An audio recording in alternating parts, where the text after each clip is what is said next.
Welcome to the Slop Farm. Enjoy the video. In this video, I will explain how to erase a check engine light. This guide will provide clear steps for addressing this common vehicle issue safely and effectively.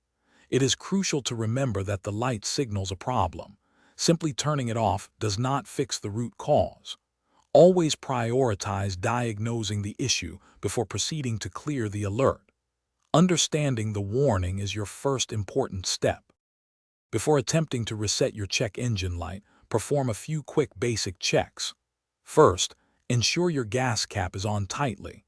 A loose cap is a surprisingly common culprit for the light illuminating. Next, visually inspect under the hood for any disconnected or damaged vacuum hoses, which can also trigger warnings.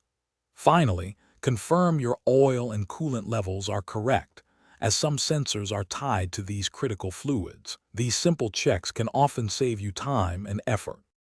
The most effective way to address your check engine light is by using an onboard Diagnostics 2 or OBD-II scanner.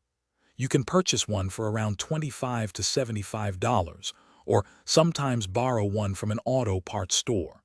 Locate your vehicle's diagnostic port, typically found beneath the dashboard, and plug in the scanner. Read the trouble codes it provides, then follow the device's prompts to clear those codes. This method allows for both diagnosis and resolution. Another method, though less recommended, involves temporarily disconnecting your car battery. You will need a wrench to carefully loosen and remove the negative battery cable. Keep it disconnected for at least 15 minutes to allow the vehicle's computer system to fully reset. Be aware, this will also erase your radio presets, clock settings, and any engine learning data. It's a quick fix that doesn't tell you the underlying issue.